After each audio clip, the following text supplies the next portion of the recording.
Sunday morning, San Lucas, Toliman. The faithful gather for Mass. A community of faith gathers, strengthened by their work in a most extraordinary mission.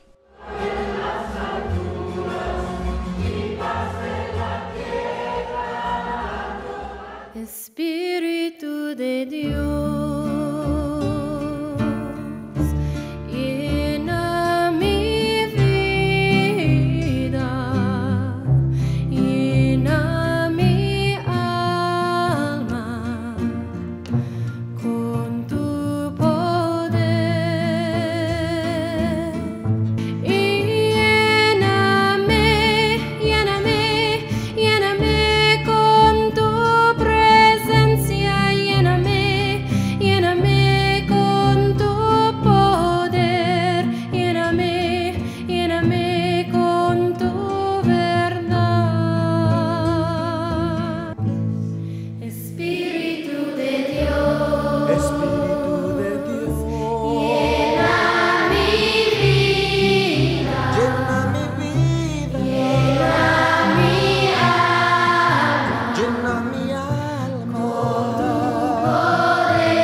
In April 1964, Father Gregory Schaffer arrived in San Lucas, Toliman, on the shores of Lake Atitlan. He was assigned to serve as a parish priest in San Lucas for a period of 5 years, out of the Diocese of New Ulm, Minnesota. When I came, I was no way whatsoever prepared for crossing cultures or working in what we call commonly mission. I'm a diocesan priest from a small Midwest rural diocese. That was what I was ordained for, and that's what I had planned to live out my life in. Rod Foley was a Peace Corps volunteer in Guatemala from 1963 through 1965. I guess Father was at a quandary what to do, what kind of projects. There was so much to do, and what should he put his efforts into. One of his first efforts was he was going to have a project where he would build small homes and supply them with 6 chickens and a few rabbits and possibly down the road a pig or 2. In learning about the richness of the Mayan people that he had come to serve, Father Greg realized that he had a formidable task before him. He needed to address the immediate concerns of malnutrition. We got involved in the beginning with Chona, who is now the head cook there. She was just a 12-year-old, and Father had started a milk program where he would give a milk drink to the pregnant and lactating mothers and the youngsters under maybe 7 or 8 years old. But they didn't have enough money to buy the powdered milk and the sugar and things like that, so I got involved and I was able to get some powdered milk from CARE. Father Greg knew that he must do more than simply feed the people. He needed to address the long-term causes of poverty. As I went up to visit, he'd say, we just started this group of master carpenters teaching these 3 or 4 young boys how to be a carpenter, and then the Mason project started because of the convents. The apprentice programs trained local men in the highly skilled trades of carpentry and stonemasonry. The mission began to build an infrastructure to alleviate the effects of extreme poverty and provide much-needed economic stimulus to the community. This program was the foundation upon which all subsequent efforts of the community were built. The hands of the workers built the school that nurtured the minds of the children, the hospital which cared for the sick, and the dying, the homes in which families could gather. All this proceeded from a desire to enhance and enrich the whole person.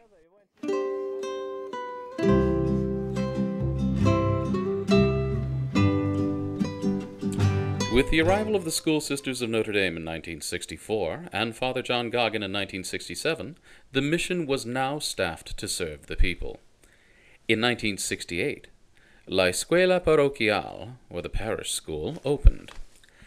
The school has a focus on primary education and currently serves over 600 children. As a result, the literacy rate jumped from 3% in the early 1960s to over 85% today. The vibrant spirit of the school is captured in a CD, Liberación, a collection of songs evocative of the children's close relationship with their God.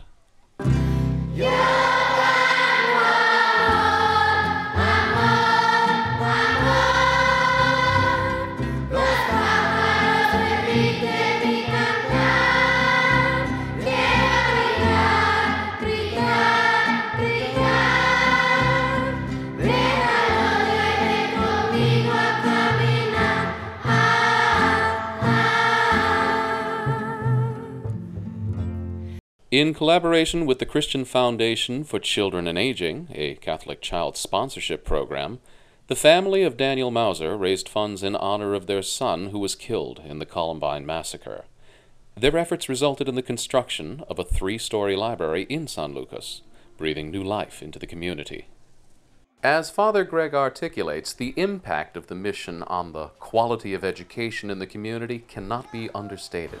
But just here in this, what we would call municipality, probably the word in English would be county. Mm-hmm. When we came, there was one school between 80 and 100 kids. Now, where there was one elementary school, there are 17 in that same area. There was no secondary school, none whatsoever. There are now 7. Mm-hmm. There was no continued education school. There are now 4. And there's even weekend opportunity for certain courses at university level.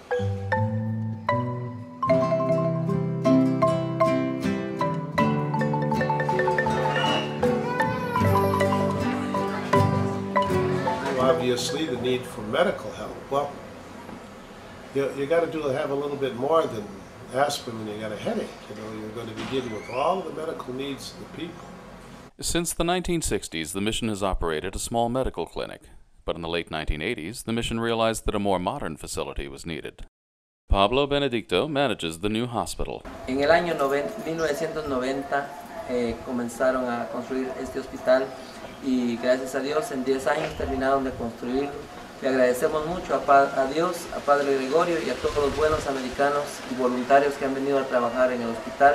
A ellos les agradecemos todo lo que tenemos aquí respecto de salud. The huge clinic now that we do have in its head, it's big, 47 beds, 2 floors, complete dental service, office, complete dental office, 3 chairs, even dental x-ray. And now the big clinic area, the medical clinic area, with a fine emergency area and a special place for women having difficulty with births. And then we do have our own local doctor, and we have our own local registered nurse. The first one from this community is working with us, and their staff of 26. The staff provides free and compassionate medical care. Patients receive medicine and vitamins that are donated from visiting doctors from the United States or purchased by the mission in Guatemala City. Local medical personnel benefit from the visiting doctors and dentists and the services provided directly to the community and by the exchange of ideas facilitated with their colleagues from abroad. Collaboration is what makes the clinic work.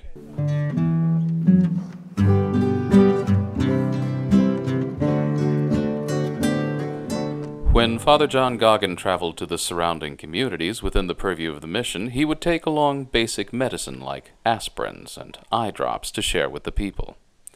He realized more needed to be done. The mission trains volunteers like Federico and Genaro to serve as community healthcare workers. These workers serve as primary caregivers to remote communities. The volunteers also work with visiting medical teams to provide much-needed care to these communities.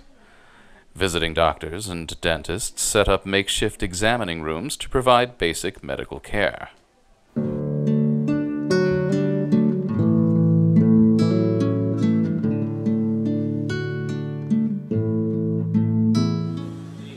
coffee effort is using a high quality coffee, that we pay to the producer what the producer says he or she has to have for their best, which turns out to be 2 to 3 times as much as they would get on the world free market. And then we process it with them so we can make it available to the consumer the way the consumer is usually going to buy. Coffee is harvested from the rich, volcanic soils surrounding Lake Atitlan. Miguel Hernandez works on the coffee project. La gente viene de la montaña trayendo su café y allá arriba en la despulpadora, allá se despulpa el café, se le deja 2 o 3 noches en la pila para fermentación y muy luego se lava el café y al lavar se acarrea en costales, se tira en el patio para que lleve 8 o 9 días de sol. Once the coffee beans are dry, it is prepared for roasting. The beans are roasted for 90 minutes over an open fire fueled by coffee bean stalks and specially selected wood, which reinforces the rich flavor of the beans. The roasting process used to be done by hand, but with a little ingenuity and a workman's pride, 2 barrels full of beans can now be roasted simultaneously. After roasting, the beans are placed on a cooling tray in preparation for packaging, either as a whole bean or ground product. A full 17 ounces of coffee is vacuum sealed, packaged, and boxed for shipment. Coffee is shipped for sale to churches, universities, organizations, and to individuals throughout the United States. We have 527 families as of this past year, and there were somewhat over 2 million quetzales just to the producers of coffee, not counting the processing and packaging and shipping. Gracias por ustedes, porque de todos modos sin ustedes también nosotros no tenemos trabajo, porque sabemos que la exportación de café tal vez no le deja gran cosas al padre como lucrativo, pero se está poniendo en alto, padre Gregorio, en el trabajo, en el café. And that's the struggle. Not only because we want the consumer to have a high quality product, but we want the pride in the producer. And frankly, I would say that would be more important for me.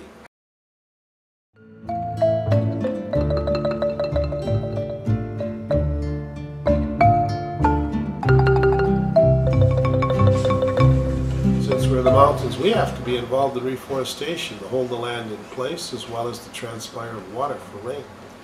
We need wood very badly. Wood is a very important commodity in this country, not only for lumber, but also for firewood, the main source of combustible for our people in preparation of their foods. Toribio Chahil runs the program. El año 80-82 hubo un voluntario donde trabajó para nosotros aquí en San Lucas. Él habló con la gente, vio que en la ciudad que Guatemala, solo con el nombre del país Guatemala significa tierra de árboles.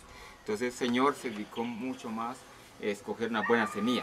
Y donde estamos es el área donde nosotros podemos, el proceso de semilla. The reforestation program focuses on raising strong seed stock, mostly from cypress trees. Aquí tenemos el área del vivero, donde plantamos la semilla. La semilla de ciprés se prepara en un semillero, donde trasplantamos en bolsa. Small trees are planted throughout the country. The mission plants over 50,000 trees every year throughout Guatemala. Through the efforts of the mission, valuable arable land is reclaimed and protected from the devastating effects of erosion. Furthermore, this husbandry of timber provides fuel and building materials over time in a managed, renewable fashion.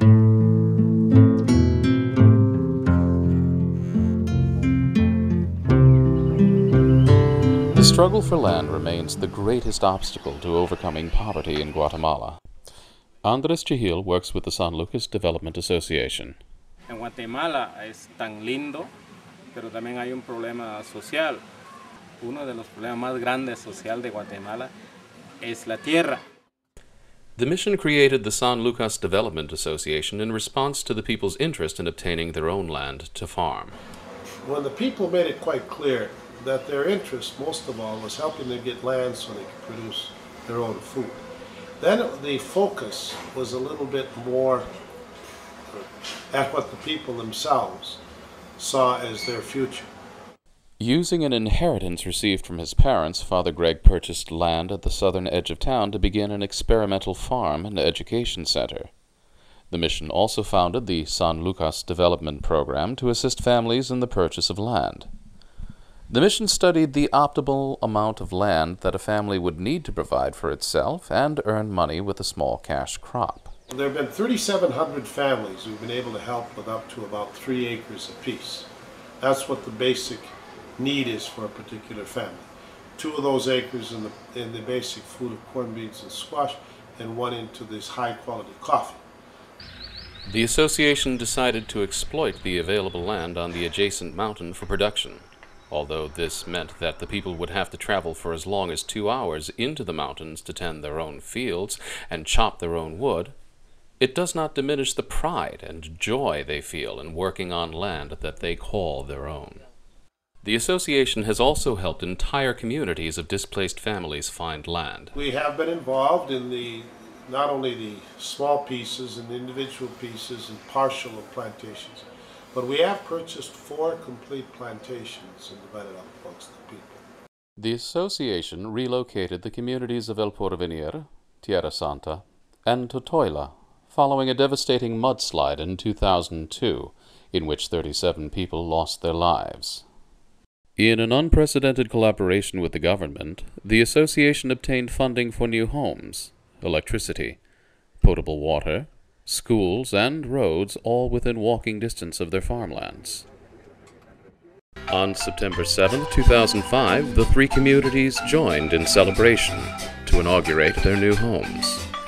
The people welcomed a visit from President Oscar Berher and other important dignitaries.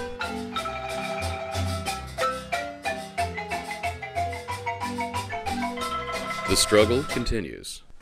En octubre del año pasado, que es decir, en el año 2005, el 5 de octubre, un deslave con el huracán Stan. Cientos de quintales de piedra y tierra sobre esta gente y estaban sujetos a la muerte. Gracias a Dios que fue de día. Si fuera de noche se muere. Entonces se pudieron rescatarse con otros colaboradores, se rescató. Ahora la iglesia dio esta oportunidad, que la iglesia tiene esta tierra para esta gente. Through the Development Association's efforts to help the people gain control of their destiny, they are leaving the life of the fincas behind and embracing the dignity of life in freedom. Fincas, él es una persona que domina, dirija y todo es el dueño. Él es el dueño y la gente maya son los esclavos. Estas son comunidades ya, los trabajos sociales o la doctrina social de la iglesia. Estas son fincas, estas son comunidades. Quiere decir que aquí es esclavo, aquí son libres la comunidad. Es la teología de la liberación, es la revolución pacífica de la iglesia. The mission of San Lucas Toliman continues to enrich the spiritual and material lives of the people. It develops new projects, like the Women's Center, to provide facilities and resources where women can gather for educational and recreational activities, including weaving their colorful weep heels and earning additional income by learning marketable trades, like sewing, with the help of groups led by Bob Rockford of Kansas City. The CFCA calls the mission of San Lucas Toliman a model mission in its collaboration with the people. Founder Bob Henson established a visitor center in San Lucas on land provided by the San Lucas Development Association and in buildings built by the parish stonemasons and carpenters. This collaboration provides hope for the people of San Lucas.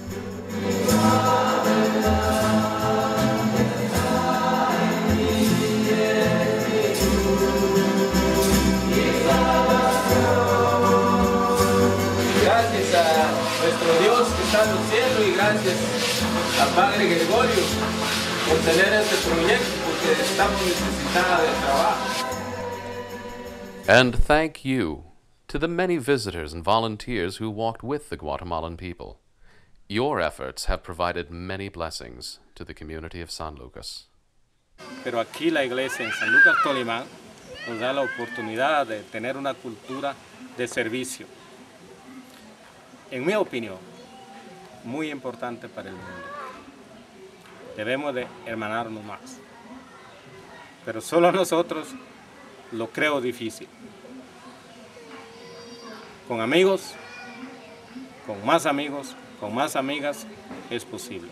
I think we're ready today, quite definitely, for the Guatemalan people who have been involved in this for many, many years, and some who have been involved less years, to really assume the responsibility and the decision-making in making this program something that not only is firm, Guatemalan, but can continue. It is in the spirit of journeying together that we all recognize the fullness of God's love. Yo siento, Señor, que tú me amas. Yo siento, Señor, que te puedo amar. Háblame, Señor, que tu siervo escucha. ¿Qué quieres de mí? Señor, tú has sido grande para mí. En el desierto de mi vida, háblame. Yo quiero estar dispuesto a todo. Toma mi ser, mi corazón es para ti. Por eso canto tus maravillas, por eso canto tu amor. Por eso canto tus maravillas, por eso canto